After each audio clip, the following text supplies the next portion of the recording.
ñu ngi jox kàddu gi honorable Aïssata Tall Sall.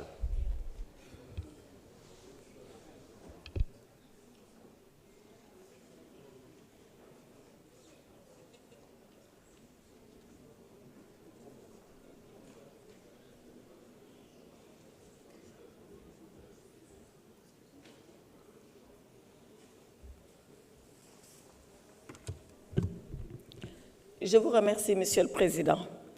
Monsieur le Président, mes chers collègues, aujourd'hui, c'est un des rares moments où tous ensemble, nous sommes ici réunis pour parler de nous-mêmes. Parce que le règlement intérieur, c'est notre vie commune. Comment nous allons fonctionner, comment nous allons nous comporter, comment nous nous organisons, comment nous débattons et comment nous sommes sanctionnés quand nous sommes coupables de faute. Voilà pourquoi cet exercice est un exercice important. Et voilà pourquoi, quand on l'engage, on demande à ce que l'Assemblée nationale, dans toutes ses composantes, c'est-à-dire la majorité, l'opposition parlementaire, les non-inscrits, que tous se mettent ensemble et essayent de porter un texte qui est le socle de leur vie en commun. Et à cette étape de mon propos, je voudrais remercier tous les collègues parlementaires. En premier, le président Ayib Daffé, qui a été le président de cette commission ad hoc, qui sont venus et qui ont travaillé d'arrache-pied à ce que nous sommes en train de vous proposer ce matin. Alors, qu'est-ce que nous vous proposons ce matin? Ce que nous vous proposons ce matin, c'est un texte qui est fondé sur 3 principes directeurs.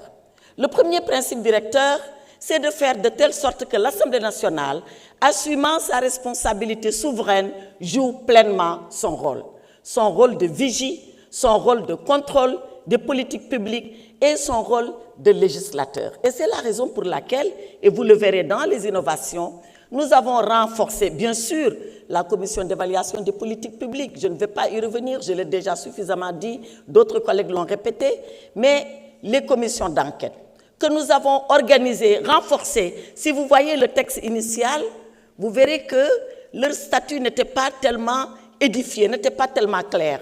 Nous avons tenu à ce que ce statut soit clarifié, que ces commissions d'enquête soient dotées de moyens et qu'on puisse surtout retransmettre tous les débats de ces commissions d'enquête pour que la transparence que nous invoquons, qu'elle soit de mise et à la disposition des Sénégalais. À l'exception des délibérations, c'est-à-dire de la prise de décision, tout le reste devient transparent.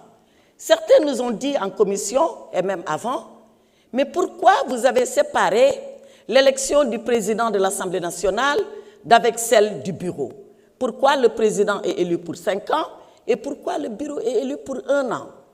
Nous avons pensé que nous devons maintenir cette disposition en introduisant une innovation telle que mon collègue l'a rappelé tout à l'heure. Maintenir la disposition sur le mandat de 5 ans du président.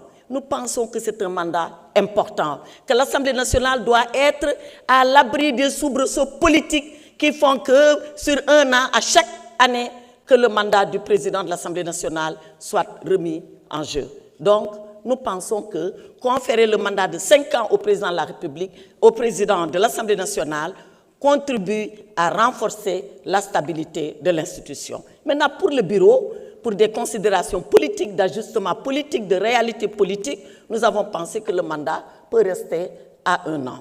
Et ça fait partie de ce que nous avons pensé comme étant une innovation. L'autre chose à laquelle nous avons travaillé, c'est la protection du député. On l'a dit, ici nous avons vécu des moments douloureux où il nous a été demandé de lever l'immunité parlementaire de nos collègues, sans que nous puissions savoir d'ailleurs quelle est exactement la procédure qui s'applique à cette levée d'immunité parlementaire. Nous y avons travaillé et nous avons donné des indications de procédure pour la levée de l'immunité parlementaire. Lorsqu'un collègue est condamné, nous l'avons dit, souvent on dit il est condamné, il perd son mandat. Et s'il est condamné à une amende, c'est une condamnation, doit-il perdre le mandat pour une amende? Donc, nous avons considéré qu'à partir d'une condamnation qui va lui faire perdre ses droits civils et politiques, à partir de ce moment, oui, il peut perdre le mandat. Mais sans cela, c'est peut-être une condamnation de laquelle il pourra se défaire sans pour autant perdre le mandat. Voilà pour ce qui est de la protection du député. Nous avons voulu régler des contentieux. On l'a rappelé ici, à notre installation en tant que 15e législature, notre premier jour a été entaché. Il a même été assombri parce que nous avons ici des débats, on doit le dire, qui ne nous ont pas honorés sur la composition du bureau. Et nous, opposition, on a été privés d'un poste de vice-président sur une interprétation de texte. Nous avons pensé qu'il était temps de dépasser ces contentieux qui sont des contentieux insolubles et que nous pouvons nous mettre d'accord sur des principes que tout le monde va respecter, en tout cas qui vont s'appliquer pour éviter ces contentieux et combler ces vides. Bien évidemment, Monsieur le Président, qu'il y a des questions en suspens. On n'a pas tout réglé, parce qu'on a beau être un comité technique, on est des politiques et nous avons eu des divergences de politique sur le nombre de députés qu'il faut pour former un groupe parlementaire. On n'a pas été d'accord. J'avais proposé personnellement qu'on puisse rabaisser le seuil et bien évidemment, la majorité est pour le maintien de ce seuil. Et j'ai prié que cette majorité devienne rapidement une opposition pour qu'elle soit rappelée à cette réalité. Et sur la Haute Cour de justice, nous n'avons pas pu, parce que nous avions un plafond au-dessus de notre tête, c'est la Constitution. Mais Monsieur le Président, tout le monde sait que la Haute Cour de justice, elle doit être réformée. Et j'entends certains dire, oui, vous étiez là, pourquoi vous ne l'avez pas fait? Est-ce que c'est un argument, cela? Ce n'est pas un argument. Ce n'est pas un argument qui tient la route. Et on a beau avoir été là, on n'a pas mis en branle la Haute Cour de justice pour des raisons que nous savions. Et aujourd'hui, il est temps de revenir à cela. Pour finir, Monsieur le Président, mes chers collègues, l'exercice consistait à vous proposer une réforme. Mais ce n'est pas la finalité. La réforme, c'est bien. C'est l'application qui est mieux. Il faut que ce règlement intérieur, nous prenions l'engagement de l'appliquer. Et pour l'appliquer, Monsieur le Président, on dit toujours que le Président de la République est le gardien de la Constitution. Vous, Monsieur le Président, vous êtes le gardien du règlement intérieur.